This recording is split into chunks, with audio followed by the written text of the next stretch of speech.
Assalamualaikum warahmatullahi wabarakatuh.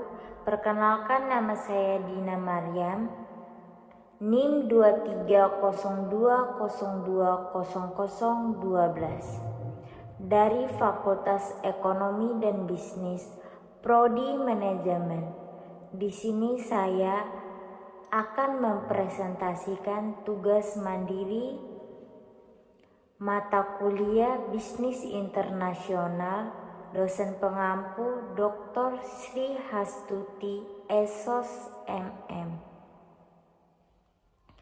Di sini saya akan membahas teori tentang perdagangan internasional.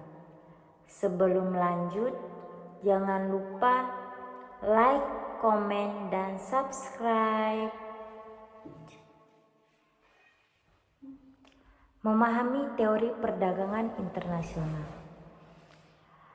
Perdagangan internasional merupakan jantung perekonomian global, menghubungkan negara-negara melalui pertukaran barang dan jasa. Teori-teori perdagangan internasional memberikan kerangka kerja untuk memahami mengapa negara terlibat dalam perdagangan. Teori keunggulan absolut dan komparatif terbagi menjadi dua keunggulan. Yang pertama keunggulan absolut, yang kedua keunggulan komparatif. Yang pertama keunggulan absolut adalah teori keunggulan absolut menyatakan bahwa negara-negara memiliki keunggulan dalam memproduksi suatu barang jika mereka dapat menghasilkan barang tersebut dengan menggunakan lebih sedikit sumber daya dibandingkan negara lain. Negara kemudian akan fokus pada produksi dan ekspor barang-barang yang mereka ungguli dan mengimpor barang-barang lainnya.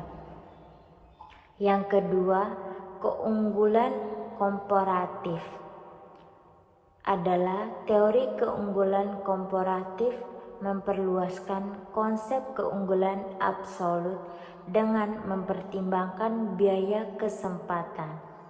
Negara-negara memiliki keunggulan komparatif dalam memproduksi suatu barang jika biaya kesempatan produksi barang tersebut lebih rendah dibandingkan dengan negara lain.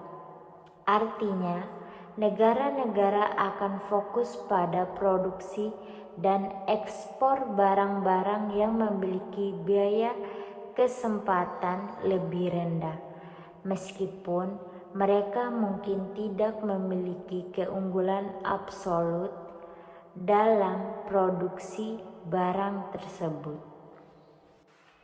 Mode Helk-Olin terbagi menjadi tiga. Yang pertama, faktor produksi. Yang kedua, perbedaan faktor produksi. Yang ketiga, contoh faktor produksi. Yang pertama, faktor produksi. Model Helk-Olin menjelaskan perdagangan internasional berdasarkan perbedaan faktor produksi antar negara. Negara-negara memiliki keunggulan komparatif dalam produksi barang-barang yang menggunakan faktor produksi yang relatif melimpah di negara tersebut. Yang kedua, perbedaan faktor produksi. Perbedaan dalam faktor produksi antar negara seperti tenaga kerja terampil, modal, dan sumber daya alam menciptakan kesempatan untuk perdagangan menguntungkan. Negara-negara dapat memperoleh keuntungan dengan mengkhususkan diri dalam produksi dan ekspor barang-barang yang menggunakan faktor produksi yang relatif melimpah di negara mereka. Yang ketiga, contoh faktor produksi. Cina memiliki tenaga kerja yang relatif melimpah dan cenderung mengkhususkan diri dalam produksi barang-barang yang padat karyanya, seperti tekstil dan elektronik. Sementara itu, Jerman memiliki modal yang relatif melimpah dan cenderung mengkhususkan diri dalam produksi barang yang padat model seperti mesin dan kendaraan. Siklus hidup produk terbagi menjadi 4 fase. Yang pertama fase pendahuluan, yang kedua fase pertumbuhan, yang ketiga fase kedewasaan, yang keempat fase penurunan. Yang pertama fase pendahuluan, yaitu produk baru dikenalkan ke pasar, produksi dan penjualan masih rendah, dan biaya produksi relatif tinggi. Negara yang melakukan inovasi dan memiliki keunggulan teknologi biasanya menjadi produsen utama pada fase ini. Yang kedua, fase pertumbuhan, yaitu saat produk diterima oleh pasar, penjualan dan produksi meningkat secara cepat dan biaya produksi mulai menurun karena peningkatan skala ekonomi. Negara dengan keunggulan teknologi dan kapasitas produksi masih dominan pada fase ini. Yang ketiga, fase kedewasaan, yaitu hidup produk dalam perdagangan internasional. Produk sudah mencapai tingkat produksi yang stabil dan permintaan yang lebih luas di pasar global. Yang keempat, fase penurunan. Penjualan produk mulai menurun dan biaya produksi meningkat lebih tinggi karena biaya perawatan dan perbaikan peningkat. Negara dengan biaya produksi paling rendah biasanya menguasai pasar pada fase ini. Teori gravitasi perdagangan terbagi menjadi 3 bagian. Yang pertama, ukuran ekonomi, yang kedua jarak, yang ketiga faktor. Yang pertama, ukuran ekonomi, yaitu teori gravitasi perdagangan menunjukkan bahwa perdagangan antara dua negara cenderung lebih besar jika negara-negara tersebut memiliki ukuran ekonomi yang lebih besar. Negara dengan ekonomi yang lebih besar memiliki permintaan yang lebih besar, yang menghasilkan perdagangan yang lebih besar. Yang kedua, jarak. Jarak geografi juga menjadi faktor penting dalam perdagangan. Negara-negara yang lebih dekat secara geografi cenderung memiliki biaya transportasi yang lebih rendah dan menghasilkan perdagangan yang lebih besar. Yang ketiga, faktor. Selain ukuran ekonomi dan jarak, faktor-faktor lain seperti kesamaan budaya, bahasa, dan sejarah juga dapat mempengaruhi tingkat perdagangan antara dua negara. Implikasi teori perdagangan terbagi menjadi 2 bagian. Yang pertama, kebijakan perdagangan. Yang kedua, peran penting Organisasi Perdagangan Dunia (WTO). Yang pertama, kebijakan perdagangan, yaitu teori-teori perdagangan internasional memberikan dasar untuk merumuskan kebijakan perdagangan yang dapat meningkatkan kesejahteraan ekonomi negara. Kebijakan perdagangan dapat berupa tarif, kuota, dan perjanjian perdagangan bebas. Yang kedua, peran penting Organisasi Perdagangan Dunia (WTO).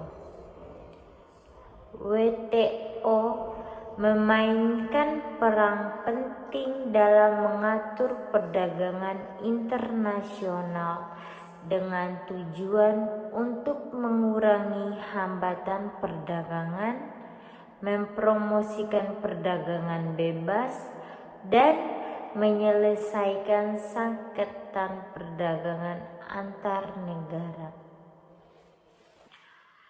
Perdagangan internasional dan pertumbuhan ekonomi. Perdagangan internasional dapat meningkatkan pertumbuhan ekonomi dengan membuka akses ke pasar baru, meningkatkan spesialisasi, dan mendorong inovasi.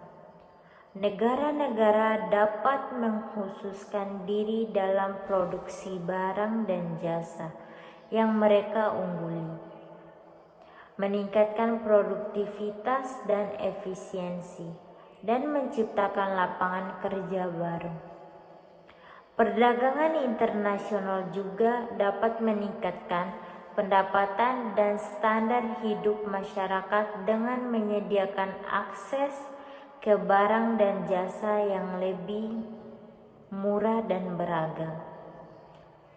Konsumen dapat meningkatkan berbagai pilihan produk dengan harga yang lebih terjangkau, meningkat kesejahteraan mereka.